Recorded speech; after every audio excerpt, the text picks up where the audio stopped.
Saya persilakan Menteri Dalam Negeri. Terima kasih Bapak Menko. Kami kira rekan-rekan media sekalian, arahan dari Bapak Menko, poin-poin yang disampaikan Bapak Menko tentang penerapan PPKM darurat Jawa Bali mulai tanggal 3 sampai dengan tanggal 20 itu akan kami tuangkan dalam bentuk regulasi disepakati oleh Bapak Menko dan menteri-menteri lain, yaitu instruksi Mendagri. Jadi menggunakan jalur perundang-undangan pemerintah daerah 23 nomor 2000 tahun 2014, karena di situ bisa memberi instruksi kepada daerah. Tadi itu ada sanksinya, jadi disampaikan Bapak Menko tadi. Kemudian ini draftnya yang sudah kami susun, namun ini sekali lagi belum final, jadi mohon jangan sampai disampaikan, karena ini nanti akan finalnya nanti kami serahkan kepada Bapak Menko untuk nanti dikoreksi. Kalau memang tidak ada koreksi lagi dari Pak Menko, atau kalau ada koreksi kami perbaiki, segera hari ini juga kami akan segera tandatangani dan share kepada seluruh kepala daerah di Jawa Bali. Kemudian tadi kita arahkan rekan-rekan untuk daerah, yang penting segera untuk, ini kunci adalah sinergi. Ini masalah kendali sosial, mengendalikan masyarakat yang cukup banyak se-Jawa Bali. Otomatis ini bukan pekerjaan yang mudah, sehingga perlu kolaborasi, dan kunci daripada sistem kita adalah kekompakan Forkompinda dengan tokoh-tokoh masyarakat. Oleh karena itu, setelah nanti ditandatangani ini, bahkan setelah rapat ini, Forkompinda kita minta untuk segera tingkat 1 dan tingkat 2 berkoordinasi. Jadi mulai dari gubernur, pimpinan gubernur sebagai pimpinan Forkompinda, berkoordinasi dengan pimpinan TNI, Polri, Kejaksaan, jajaran Kejaksaan juga, kemudian melaksanakan rapat dengan pimpinan dan seluruh anggota Forkompinda tingkat 2, kota kabupaten masing-masing. Strateginya seperti apa, langkah-langkahnya seperti apa, biar ada satu suara dulu. Dan kemudian setelah itu di follow up dengan rapat Forkompinda tingkat 2 yang dipimpin oleh Bupati, Wali Kota, Dandim, Kapolres, Kajari, dan kemudian mereka memberi arahan kepada jajaran di bawahnya kecamatan secara bertingkat. Nah, ini kita harapkan dengan langkah-langkah itu, sambil nanti dari pusat, tadi ada arahan dari Bapak Menko tadi pada saat rapat, per 3 hari akan melakukan monitoring. Termasuk diantaranya nanti akan mungkin lebih ketat pada saat menjelang akhir dari periode ini, karena periode ini akhirnya nanti ada momentum penting, yaitu Hari Raya Idul Adha, yang juga ada kerawanan di situ. Sehingga nanti akan ada rapat khusus, saya kira nanti di bagian akhir nanti, khusus mengantisipasi Hari Raya Idul Adha.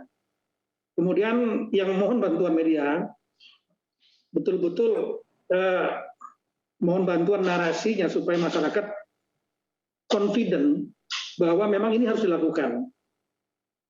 3 minggu ini memang kita harus dilakukan dengan langkah-langkah yang tegas dan ketat. Karena memang kalau tidak kita lakukan, tetap saja akan menekan ekonomi. Kalau angka kasus COVID dan bornya juga hampir penuh, otomatis juga akan membuat masyarakat panik dan itu akan kontraksi ekonomi. Maka lebih baik kita melandaikan dengan tegas, dan kemudian kita lakukan dengan sangat serius 3 minggu ini. Tadi ada pertanyaan dari saya tadi, bagaimana setelah 3 minggu ini? Ya kami kira akan dievaluasi, tapi lebih baik kita bersakit-sakit 3 minggu daripada kita berlandai-landai 3 minggu dan kemudian kasusnya tidak turun, terpaksa kita harus perpanjang lagi. Kontraksi ekonomi akan makin terasa. Oleh karena itu 3 minggu ini kami kira memang langkah-langkahnya lah tegas dengan segala kolaboratif kekompakan Forkompinda dan sekaligus ANEF kita, termasuk pengecekan ke lapangan. Dan kemudian juga mohon sampaikan kepada rekan-rekan pada media dengan bahasanya masing-masing agar masyarakat juga tidak menjadi panik.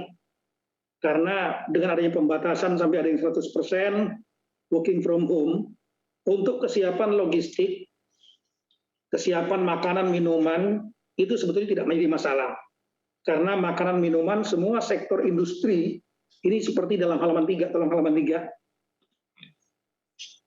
Sektor industri, logistik itu tetap jalan semua 100% dengan penerapan protokol secara ketat.